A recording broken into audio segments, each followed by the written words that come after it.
All right. Now, how does this work?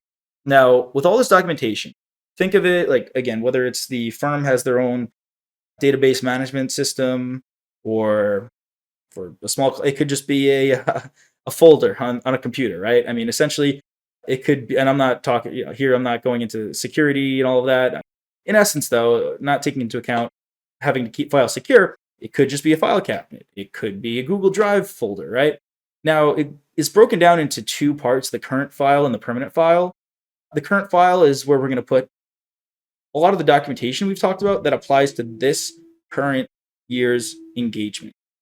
The permanent file, which give you a little sneak peek into what we'll go over there, this is going to be items that are relevant for the engagement no matter what year. So if we're doing work for them continuously every year, 10 years, 20 years, these are going to be items that apply every year. These are items in the current file that only apply to the current year, under audit or review or preparation compilation. Now, what would these be? Current year documents. I mean, you're not going to put the bank statement from last year in the permanent file. And if you're continuing to do work and you do need something like that, well, you do save these files. It's not like you burn them. All right. You're going to have access. I mean, hopefully you'll have access to them every consecutive year. Lead sheets. So essentially, lead sheets are just the executive summary of a work paper saying, okay, this was our variance. This was our overall variance. This was, what we saw. These were the significant findings from this particular account. Third-party support, confirmations, anything that vendors, banks, legal documents from the client's legal counsel, anything like that would be included in the current file. However, if it's significant for multiple years, then that would go in the permanent file. So there are items here that could be both, right?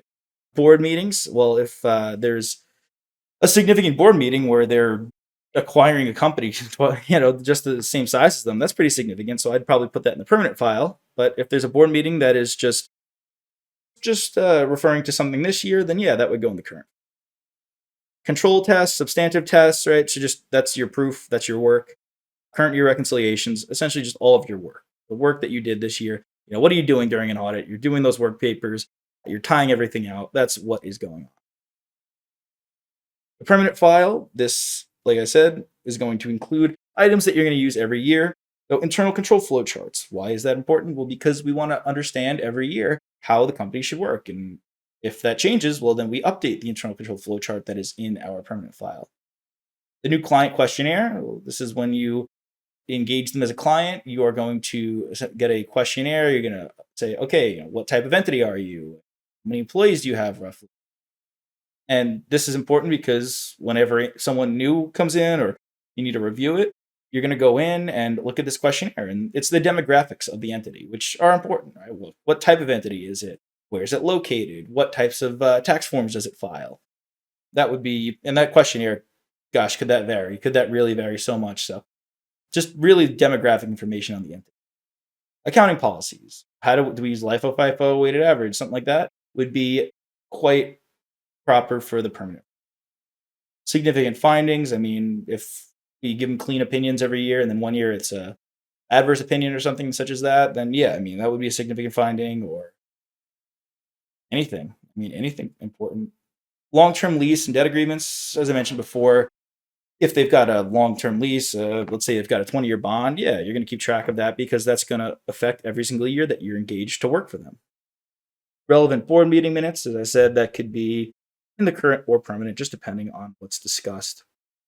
Articles of incorporation, similar to the new client questionnaire, this is demographic information. It tells you what type of entity it is, tells you just more additional information you would need to know about who you're working for.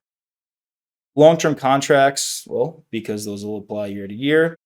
Engagement letters, very important. You want to keep those because this is, again, a contract of between you and the client. So you want to make sure, hey, we were, because maybe next year it'll change to a review, or maybe the year after that it'll be an audit. You want to keep the records that you you agreed to do business.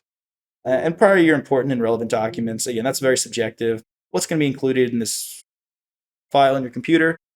If you think it's important, and there's no reason not to. I mean, yeah, there are specific regulations that we'll not get into in terms of what needs to be in that. I mean, we kind of saw some that required documentation. But if you think as an auditor and using your professional judgment that something's important and could be important year to year, then it would go in the permanent file. Hey there! Are you ready to not only pass your CPA exams, but truly understand and enjoy the material while studying? I know it seems impossible, right? Especially to enjoy the material? We'll do it together. Tap into the power of CPA.examprep.ai, where we've got personalized quizzes, multiple choice questions, memorization guides, flashcards, simulations, all tailored to your learning. Our adaptive study planning puts you on the fastest path to success and lifts you back up if you fall behind. Avoid wasting your precious time and money attempting an exam with a low chance of passing, because who wants that? We want to get you through this process as quick as possible.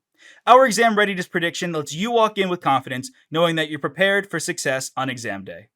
Thankfully, there's no payment method needed to get started, so why don't you come join us? Visit cpa.examprep.ai and let's achieve your exam success together.